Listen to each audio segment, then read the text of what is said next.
Hello, this is webinar stage 3, all about reorientation, how we restore safety, security and stability in our schools at this time.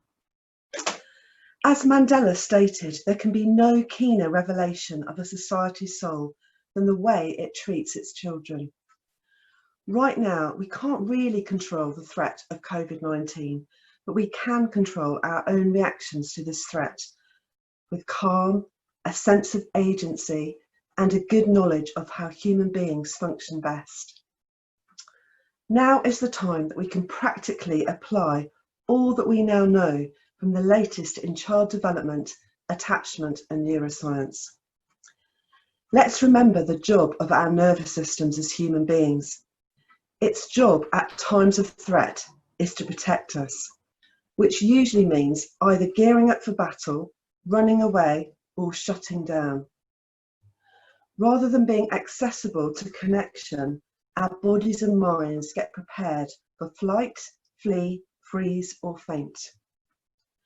We all therefore need to pay careful attention to what we are feeling in our nervous systems, whether we're entering a state of hyper alert or hypo alert, and our pupils too, are they becoming more hyper aroused or hypo aroused?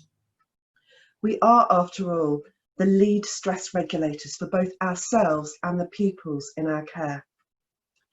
So in this webinar, we're going to be considering the importance of 6 areas in order to stabilise both ourselves and the pupils in our care, to bring felt safety and the security that we all need together with one another. So the 6 areas that we're going to be looking at together are predictability, mobilisation, attachment security, co-regulation, narratives and differentiation. So, predictability. Trauma, as you know, is all about a lack of predictability and a lack of trust, according to Van der Kolk. For example, a child becomes traumatised by a parent if they can't trust their parent, if they become unpredictable, if they have no idea how the parent is going to respond from one moment to the next. One moment they might be a source of comfort, the next they might be a source of terror. So it's really confusing. For this reason, we as their staff need to hold steady, to do all we can to remain grounded and connected to our bodies and our minds, ourselves. We need to be steady in ourselves, steady in our routines, steady with one another, steady in our relationships with our pupils, steady in our roles within our schools. Our pupils are going to need staff who are predictable and can be trusted, even more so than before. Let's keep an eye out for any polarisation that might occur within ourselves. For example, the highs and the lows, for the low moods and the more manic presentations, for irritability and for even hysteria. We need to stay steady. We need to stay in balance, to be in the right state for teaching. And if we start to find ourselves moving into these more polarised positions, we need to take the responsibility to self-regulate. I would actually go as far as saying that I think we really need someone to look out for us as the grown-ups, our own key adult, who we can trust, who will gently nudge us if they notice that this is happening, or if they observe us breathing from here, becoming tense in our bodies, catching our breath, fast talking, becoming restless, fidgety, having a still face, becoming irritable, argumentative, and so on. Someone who can just say, how about you take a break right now? Even better if they can release us by swapping in. Even if it's just for a breather, just for a few minutes, so that we can have that opportunity just to gather ourselves and get ourselves back into the right state of calm and alert. We need to so know our nervous systems. We need to know what is happening in our bodies and our minds as we go through this season. And let's not get defensive about all of this, but simply acknowledge and respect the fact that we're human, and this is what happens to human beings. And we're more likely to move into heightened states of alarm at this time, especially during this extraordinary season, We're in a pandemic. Life is so unpredictable right now. So let's go out of our way to make ourselves predictable, but also our school environments predictable, highly predictable. Structure, routine, ritual is therefore going to be so very important for our continued mental health. Do you know that Van der Kolk even goes as far as saying, let's celebrate boring? For example, we always do a movement break before every cognitive learning task. We always have maths on Tuesdays. We always have a break at 10:30. We always have form time in P1. We always have to check through our work twice before we hand it in. You get the idea. Number 2, mobilisation. Trauma has the capacity to impact both our minds and our bodies. The body goes through different defence reactions to try and manage and meet threats. Fight, flight, freeze, or faint defences. And by the way, these are involuntary responses on a physiological level. And I think for a long while now in our schools, we've not always realised that. Sometimes we thought that our pupils are doing things on purpose, but we really need to understand about how the nervous system works. It is so linked to feeling safe inside. It's you know, we need to know this. The use of these reactions and systems were so obviously designed and intended to be temporary. It's not good for us as human beings to be in a state of overwhelm in our alarm system for a prolonged time. It can impact us on both a physical and on an emotional level. And right now, I think it's really important that we're aware that toxic stress compromises immune systems as well as our mental health. The wider population don't necessarily know this just yet. And so I think as education staff, we need to lead the way in this. In fact, I'm really recommending, if you haven't already, please watch the documentary Resilience, The Science of Hope. It is being distributed in the UK by Dartmouth Films, so please take a look at that. In fact, very shortly it is going to be shown on television nationwide, and so please just follow Dartmouth Films and find out when that is going to be. But also, if you would like to consider putting this on for your whole school or for your whole community, which is even better because we need everybody involved, parents, carers, all different agencies, then please contact Dartmouth Films and see whether they can help you to host a screening, or even go further and, like one local authority I know, Bristol, get the licence so that you can just play it whenever and get the conversation started in this whole area. It's so important. Let's invite our community in to watch this, because we so need everybody to be on the same page right now in terms of really understanding the impact of stress, and particularly toxic stress, and what that can do and what we can counter, how we can counter this, you know, because there is a lot we can do. And that's why the film is also called, by the way, The Science of Hope. We need to know about all of this. Humans can get stuck in their bodies in a defensive position, according to Peter Levine, long after the actual threat has passed, especially if whatever is threatening us, like COVID-19, goes on over a long period of time without the necessary support structures in place, especially through rich relational interventions. Now, many of us might not even realise this stuckness due to not being aware of how our body responded to threat in the first place.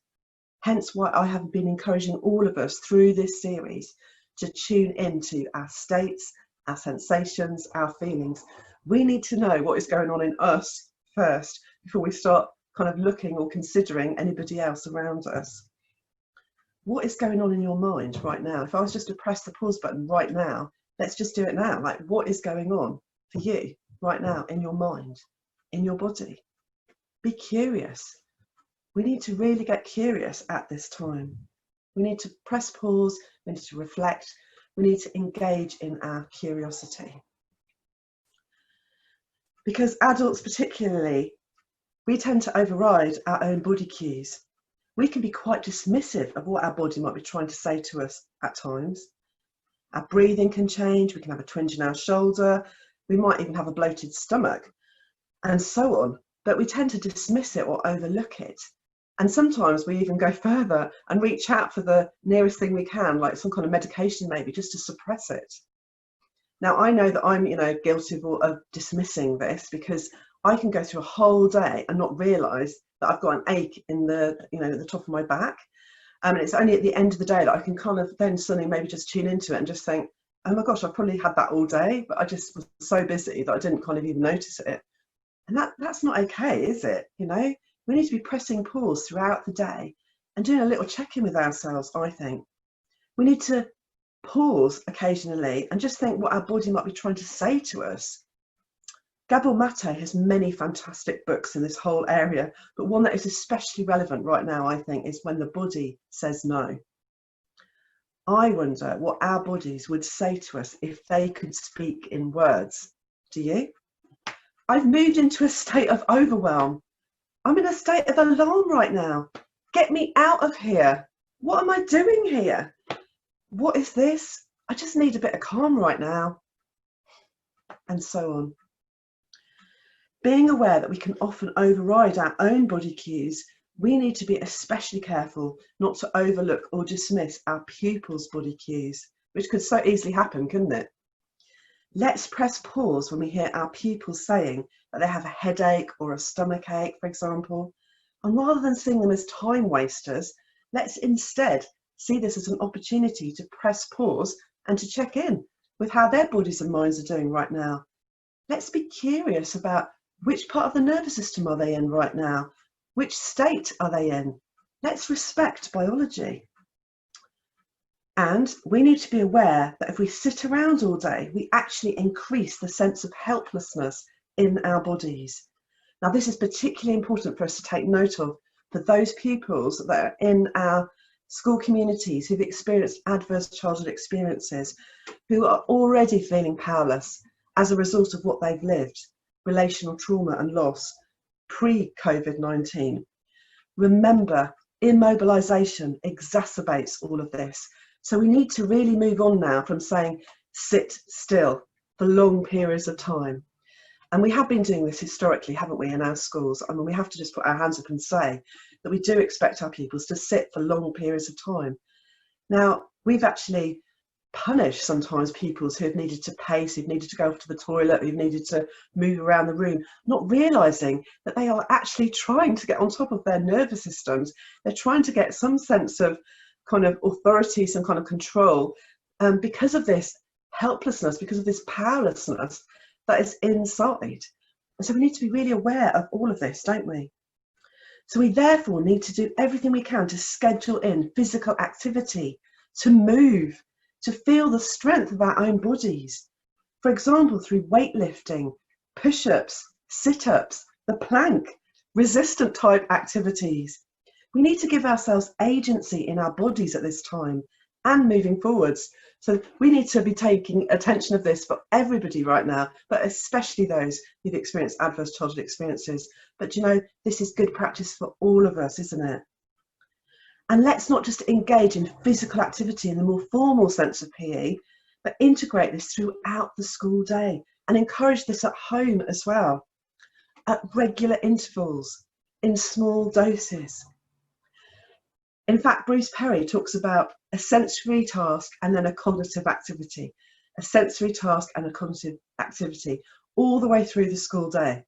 So think about this on a whole school level, on a whole class level, and then within those circles. So remember the circle on the front of my cover of Know Me to Teach Me, and remember the way that you go around, the regulate, the relate, and then the reason, and then the repair that I've added in as the fourth R. You keep going round that cycle, but we have some pupils within our schools that will need to go round in mini circles within that whole. So remember, this is going to be so, so powerful. And what we need to do is connect up with those who specialise in PE, because they're going to so help us right now, and with OTs. Oh my gosh, they have so many activities that they can lend to us that would really help us during this season.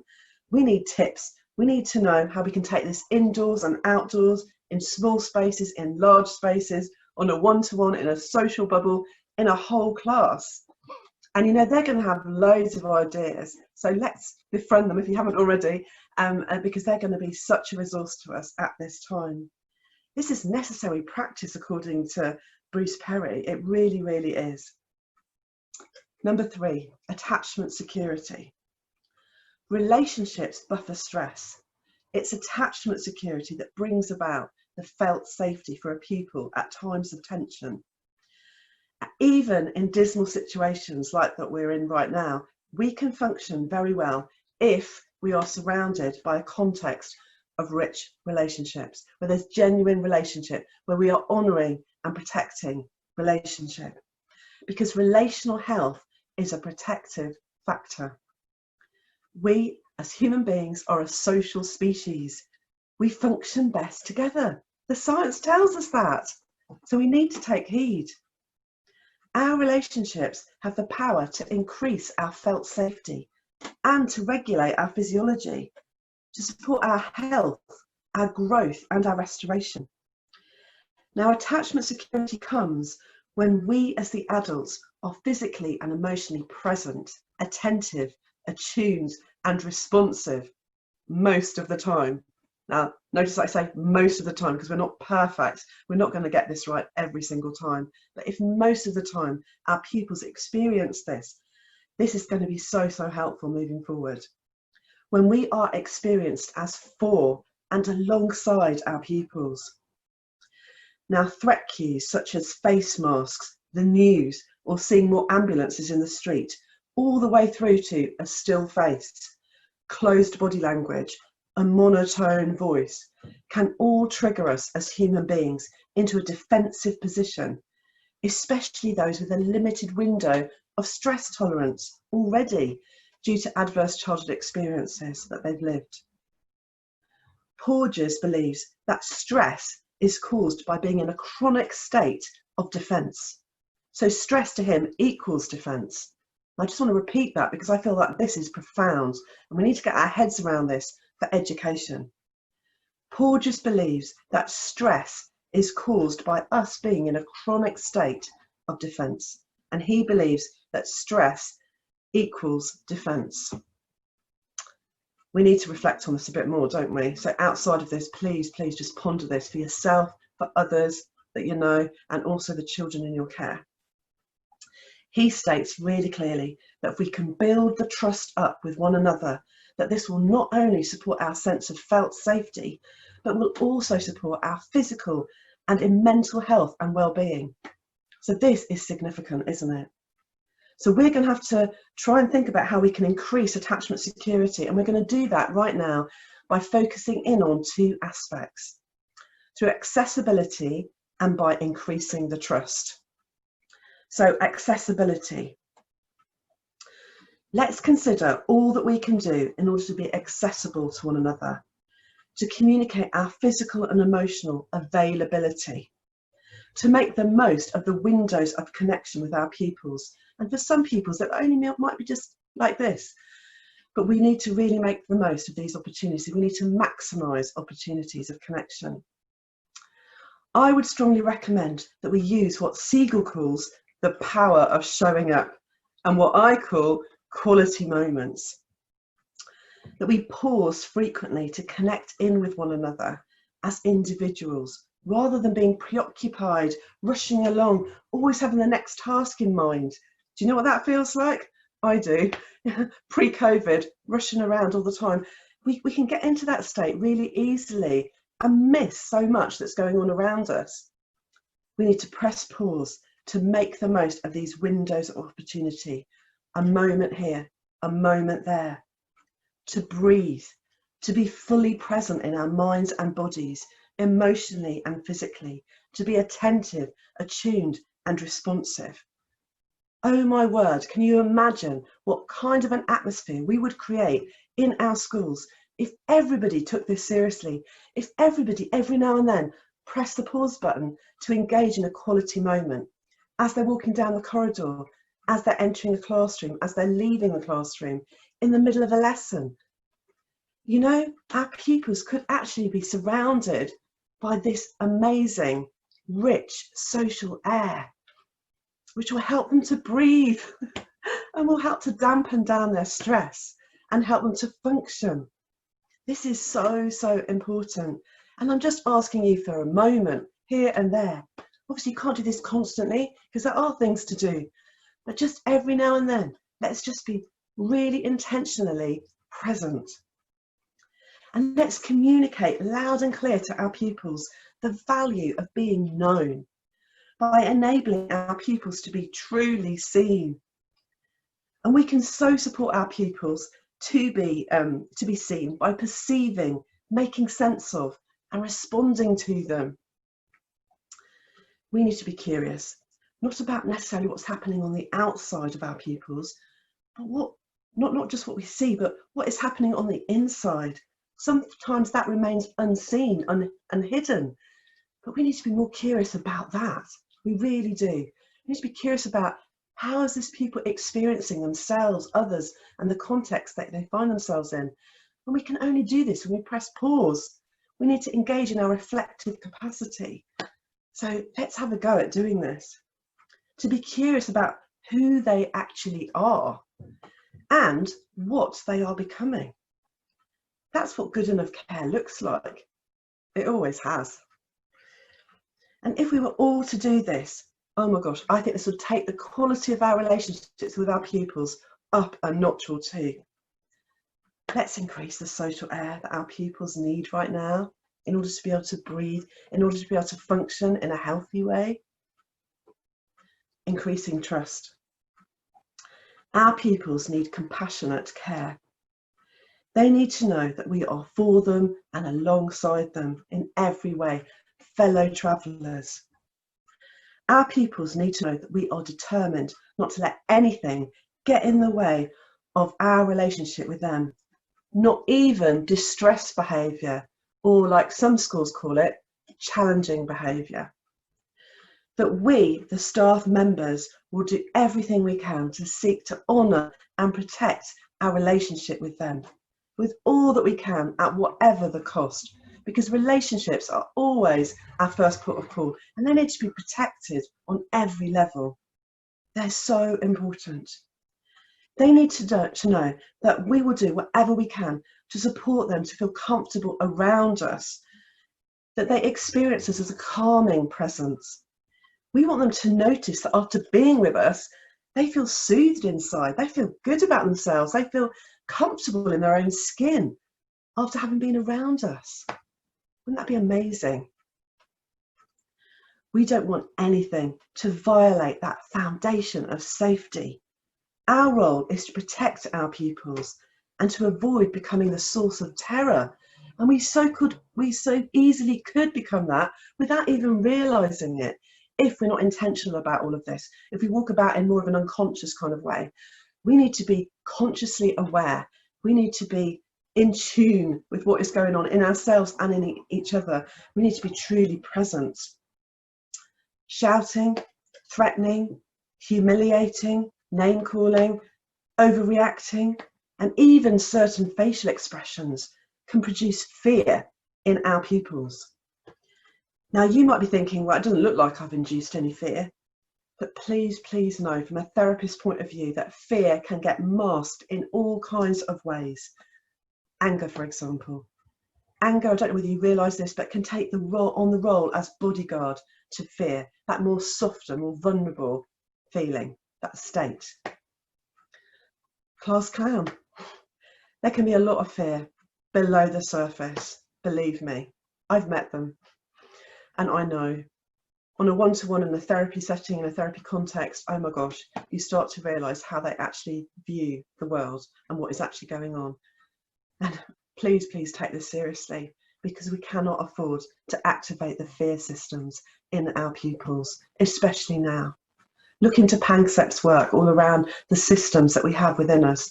And one of them is the fear system. And do you know what? I think in the UK, we have been activating the fear system far too much, far too much. Now is the time to start activating the love system, the seeking system, the care system, and so on. Not fear, please. I believe we need to be really explicit about all of this, not implicit. And that the clearer we can be, especially at this time, the better. I would actually not assume that our pupils get it, but rather let's commentate as we go. Speak it out loud. For example, I want you to know that I'm for you. I want you to know that I'm alongside you. Our relationship matters a lot. We're going to find a way to get through this together. That kind of a script. Please, can you say it out loud? Don't assume anything. Please just say it. And we can increase trust by supporting our pupils to feel comfortable by engaging in a number of things. So I'm going to read through a list, and I want you to be really honest with yourself and just think to yourself, do I do this? And are there any areas that I maybe need to practice or get stronger in? So just a kind of a bit of a checklist, I suppose.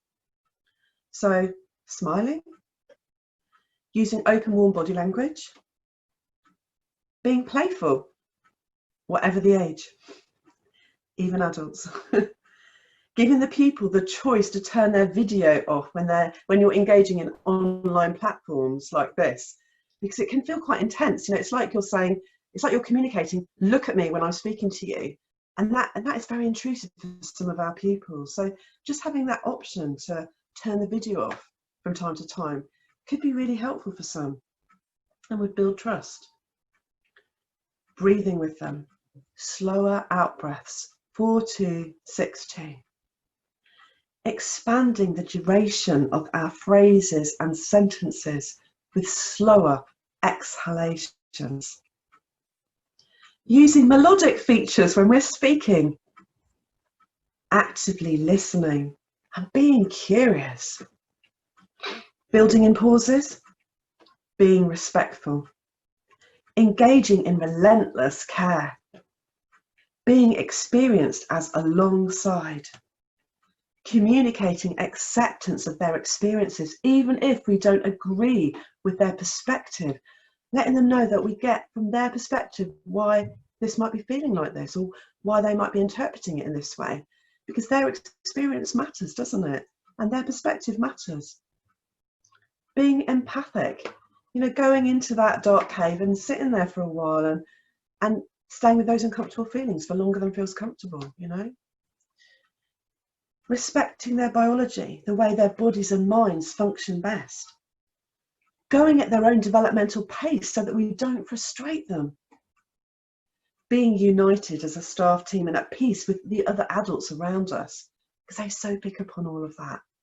And it helps to build trust, or it helps to take trust down, you know.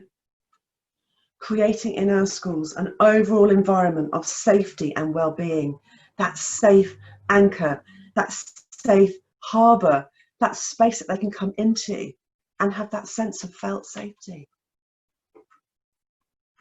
They're watching, they're noticing, they're picking up on atmospheres, on safety or threat cues all the time. They're watching and they're experiencing our presence. It's so, so important that we really think about all of this. It really is. If we want to bring down the threat cues and increase the felt safety cues. Daniel Siegel states that the science confirms that this security does not require us to be perfect. Phew.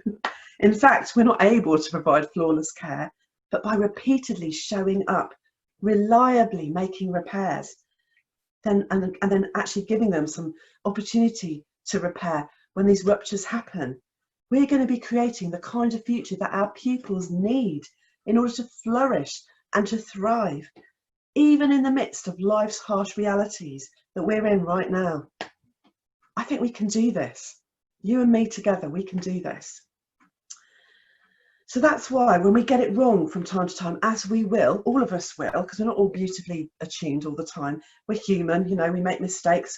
There'll be things going on for us, you know, we're not going to be able to be, you know, that presence all the time, you know, checking in on cues all the time. We need to repair, and we need to lead on this as the grown-ups. When there is a breach in our relationship with one another, with the pupils, let's reconnect as soon as possible when we are grounded and connected ourselves. Let's humble ourselves and apologise if necessary. And I'd even go as far as saying that, you know, if you're a senior manager, if you're somebody who's in a position of responsibility, you know, even consider putting your hands up in surrender and taking a couple of steps back physically. It makes all the difference in the world. Literally going, whoa, I think I got that wrong just then. You know, being humble enough to say that, it makes such a difference. It has, with some of the dynamics that I've seen going on in schools, And I know some senior leaders who've been brave enough to engage in this kind of practice, and oh my, they have been shocked by the results. So I just want to encourage you to experiment with this, because it really will build up trust. And it will also just mean that your lives will all be a lot easier, because you won't have such distress behaviours in the midst, because we need to take down the threat cues. So, whoa, I got that wrong. You know, can I have another go? Or let me just try that again in a different way. You know, with that kind of empathic face, with that warm, inviting, curious presence. It's so, so important. This all builds trust. And we as education staff can in effect make a deposit into the relational trust fund. Don't you just love that phrase? I borrowed it from Daniel Siegel, it's not one of mine. I just love that phrase, because then they can use it, they can draw on it at times of stress, they can give it away, you know, they can practice being relational, they can download trust into others, because we have, you know, it's contagious. So think about building up this relational trust fund, you know, let's invest into this, it's so important. It will be drawn upon frequently, and it will enable our pupils as well to take the risks required in learning. I think we sometimes forget, don't we, that every learning task requires risk. And if you're going to risk something, if you know there's a piece of paper in front of you, you've got to, you know, share some of yourself. That is so exposing, and it requires trust.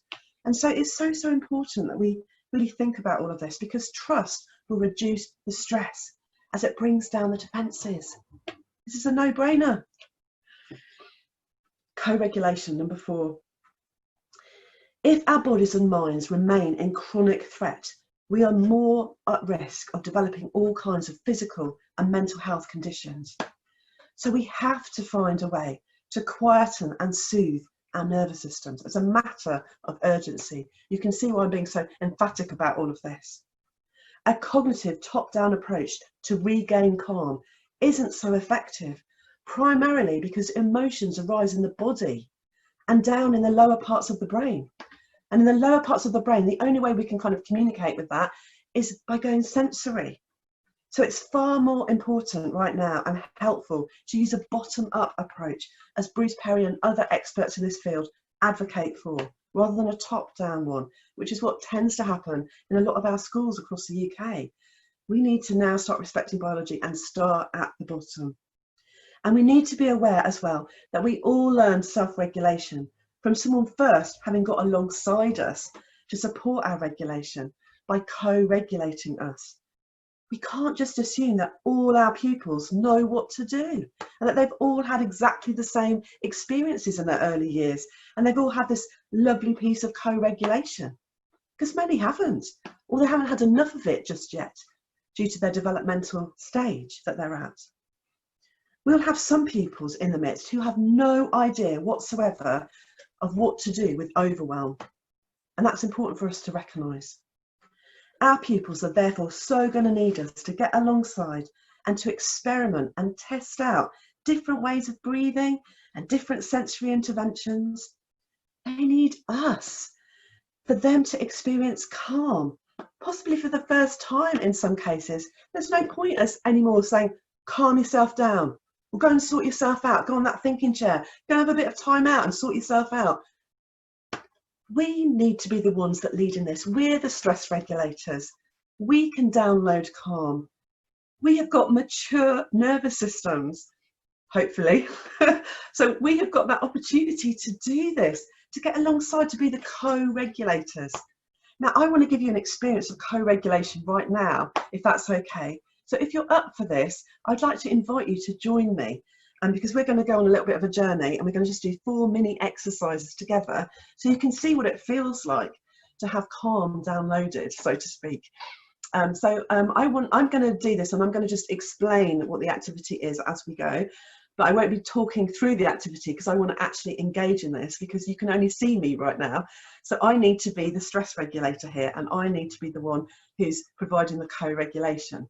So I'll just talk you through. So the first one we're going to do is about breathing, and you probably heard me say 4-2-6-2, and that was me referring to this activity now. So what we're going to do is we're going to breathe in for 4, hold for 2, and then breathe out for 6, so a longer out breath, and then hold for 2 if you can. So we're just going to really try and provide like a longer out breath. That's a bit that's important, and this is so important, this breathing exercise, because it can override alarm. It can override and get us back into the social engagement system really quickly. Breathing is so important. So let's have a go. So we're going to breathe in for 4, just to remind you, hold for 2, breathe out for 6, and hold for 2. So we're going to do that together. So let's breathe in.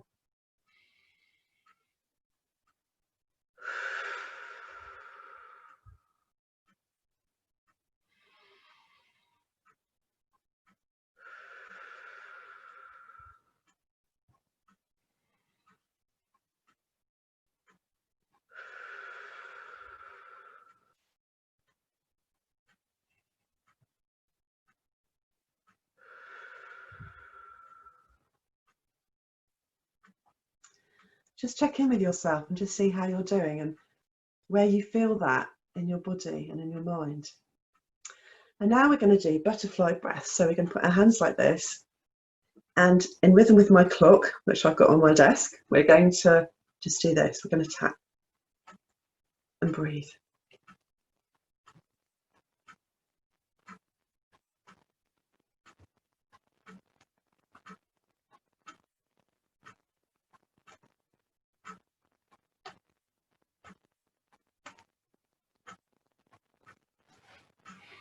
Okay, how does that feel? And now we're going to blow out the candles. So I want you to put your hands in front of you like this. Sorry, like this. I always forget. And we're going to blow them out one by one, but I'd like you to say the number with me. So we're going to count together, if that's okay, and breathe. So I'll just demonstrate. So we're going to go 1, 2, and so on. Okay, but all the way around, and we'll do it twice. Okay, so 1, 2, 3, 4, 5, 6, 7, 8, 9, 10. And again, 1, 2, 3, 4, 5, 6, 7, 8, 9, 10. And now I'd like you to put your hand on your chest and the other hand on your stomach. And we're just going to breathe deeply. Just notice your breathing.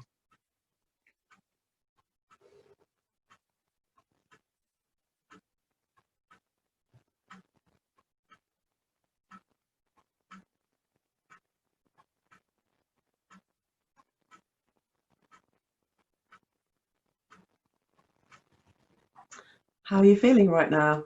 Just do a little check-in with yourself. Be curious. Do you know, all of this, even just noticing your breath, is so going to help to change your breath. And we really need to be thinking about breath work right now. We really do. For ourselves and for the pupils in our care. So I just want to encourage you to be a co-regulator for somebody else right now. And even if they don't want to engage, I would encourage you just to do it anyway. You just ground yourself anyway, and you do the breathing, because we've got mirror neurons. We can actually download calm into one another. So it's really, really important that we focus in on this right now. And as I said before, please, please connect in with OTs, especially those who are trained in sensory attachment interventions, or SAI, as you might have heard about it, because they particularly will understand about the impact of trauma upon bodies and minds. And so they will be particularly helpful for us. So I would really encourage you to kind of link in with somebody in your locality that knows about SAI, so that you can, and who's been trained in SAI, so that they can get alongside your school or a cluster of schools or your local authority. You know, it's really important, I think, at this time to be bringing them as into the team, to be an integrated part of our teams in school.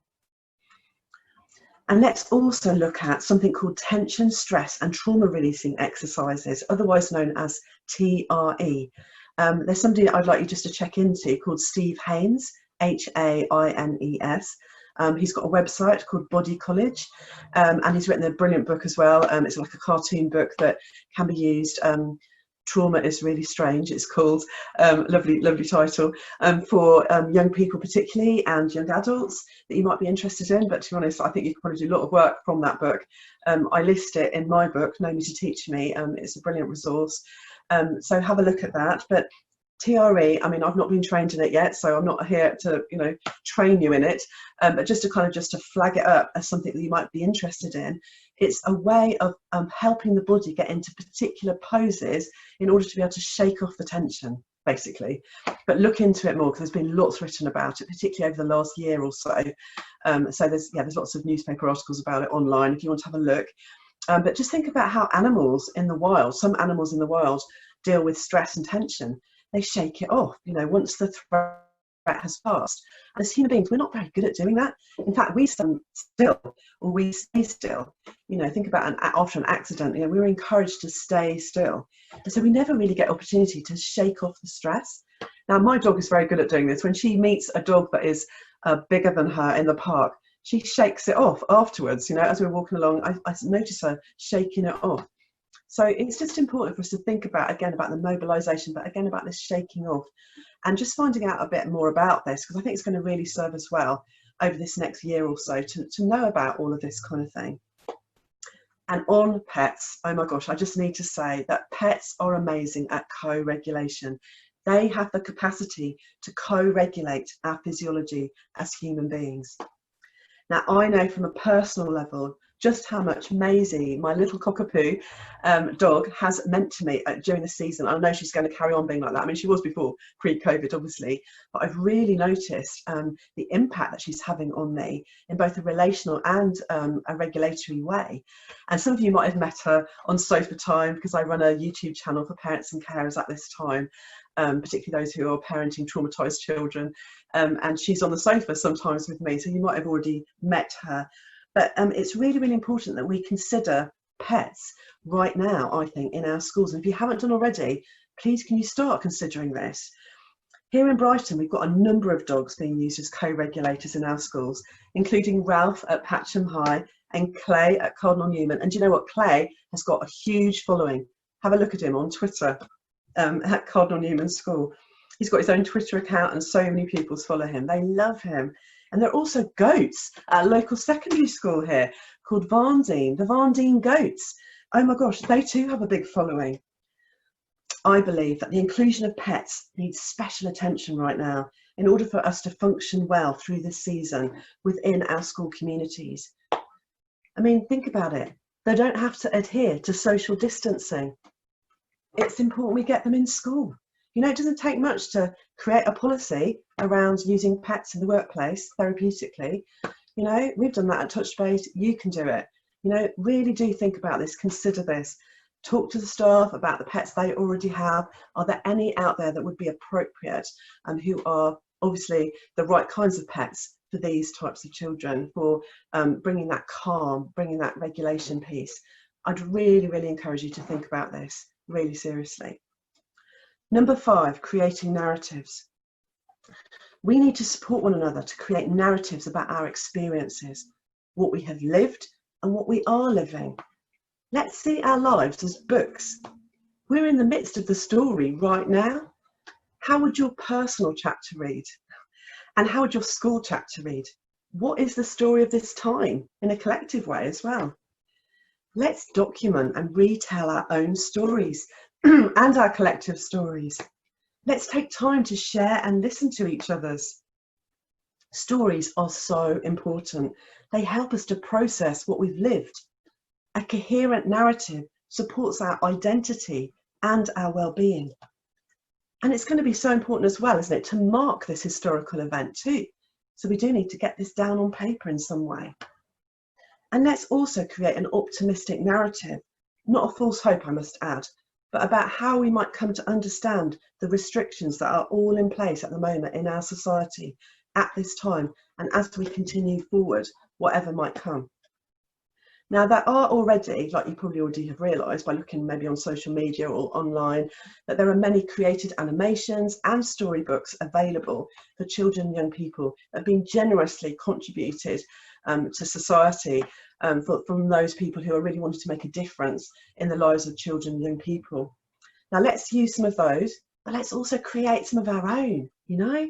And just by the way, there's a really good animation that's on our website right now on touchbase.org.uk. If you go to the homepage and just go down the useful links menu, you'll see that there's a useful clip for children and young people. I think it's useful for adults as well, but it's all about the nervous system. So you might find that helpful, you know, at this time. So just to kind of flag that up as well. But let's create stories together, and let's encourage our pupils to create stories too. And you know, the use of social stories in particular are going to be very, very helpful right now, particularly for those with additional needs. So please, please consider the use of narrative and how important narrative is going to be at this time. Number 6, differentiate. Now, I think already along this journey, we have picked up on the importance of how we need to view each other as individuals right now, even if we didn't before. You know, it's so, so important. We're all in the same storm, but we're all in different boats. So that's why it's so important for us to really understand each other's individual context. And all our staff and pupils have different starting points, don't they? All with different lived experiences, all with different regulatory and relational capacities, all with different interpretations of others and the context they now find themselves in. Because of this, I really hope that we're going to lose the one-size-fits-all perspective and approach that we have had in the UK for such a long time, over years, that many schools have adopted up until now. And that instead, we will choose to differentiate, not just curriculum, but emotional and social tasks and expectations, transitions, discipline, ways of regulating, ways of connecting, of communicating, of being. I could go on and on. Differentiating on every level. And on differentiated discipline, and just to say, that's what my book is mainly about, Know Me to Teach Me. I've kind of gone for the big giant, you know, the one that we do need to really think about right now, I think, particularly. Yeah, and I think it's really important that we unpack this in great detail. But as a result of differentiated discipline, you will see that you can differentiate everything. You know, it's so, so important by using those 4 R's, that circle that I've talked to you about, respecting biology. It's so important. This is going to give us the foundations moving forwards. But this, I just need to just say to you that we do need to be prepared for having to teach behaviour, of having to use discipline in our schools, because there's going to be all kinds of ruptures going on. There really will be. And so we need to be ready for that as we move forward. They are going to be inevitable. They're part of everyday life. However, right now, we could well see an increase in them. So it's going to be really important, I think, to really think about the stage, the developmental stage that a child is in right now, and also the state, the nervous system. That's why we've got to get so good at identifying the part of the nervous system that the pupil is in and the state they're in, because they're going to need different things at different states. And that's how we differentiate, basically. And my book unpacks this in a lot more detail than I have got time to do right now, because we've just got an hour. But I just wanted just to flag that up so that you just know kind of like where we're headed with all of this. Because we're not going to always be in the right state at the right time, and we're not always going to be beautifully attuned to one another when someone else shifts in their states or when we shift in our states. And that's why we need to know about all of this. We so need to understand the nervous system and how it works, and in particular, polyvagal theory. Let's remember the most respectful way through, the neurosequential order, to regulate, to relate, to reason and repair. And we need to bring this into our ways of being and all our interventions at all times moving forwards, not just when we're teaching curriculum, but when we're teaching behaviour as well. In fact, discipline means to teach, by the way, and I write about that in my book. This is not just for pupils as well, by the way. This is for all of us, our communities, our populations at large. This is about really thinking about what it takes to function well as a human being. That's what we're trying to get into here. The science tells us. And so we now need to update our policies and our practices, don't we? The sequence will give us a framework that will help us to support calm, connection, learning, and reflective capacity. There is such wisdom in this. So to summarise, life is hard and it's complex right now. I think we need to acknowledge that together. But we need to remain steady in our bodies, in our minds, in our schools, in our resolve to find a way to get through this together. So let's have the intention to create clear and consistent connection with our pupils.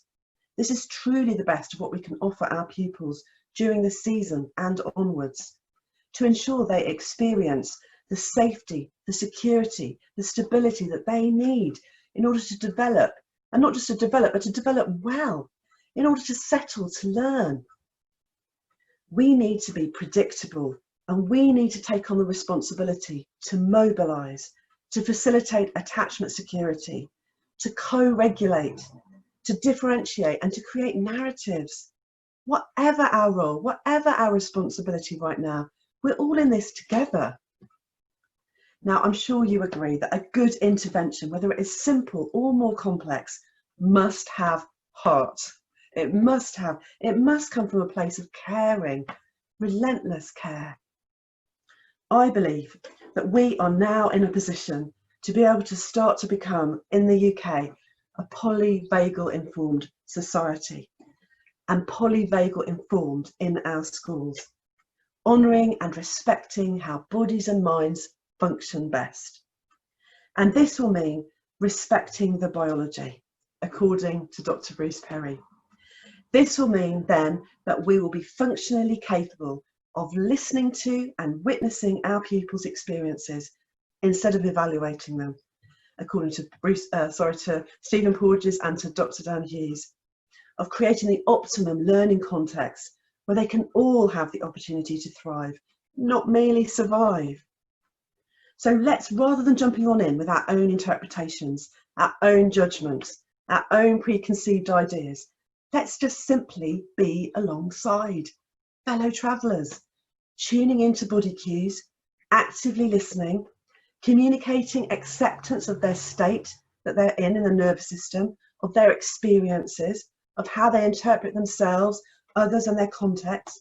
Because, you know, it's only when we stop long enough to do this, to press pause occasionally, that I believe we earn the right anyway to gently challenge our pupils' perception, to teach.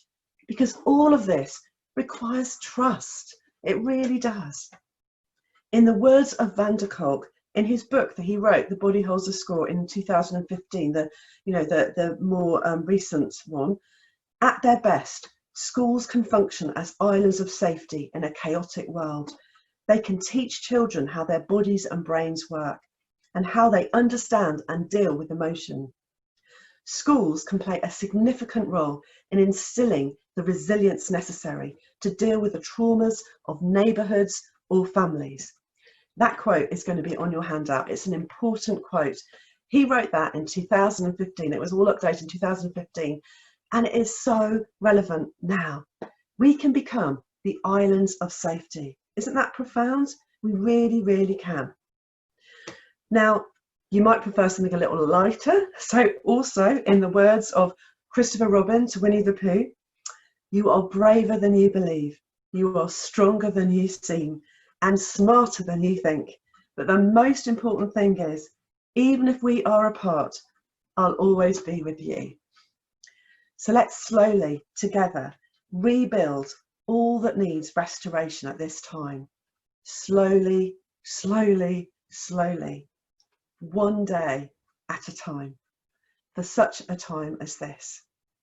Thank you so much for your attention and your focus over these 3 webinars in the series. And I really do wish you all the best. Stay safe and stay strong. And maybe we'll meet up again in another series or in another training, but take care. Okay, bye for now.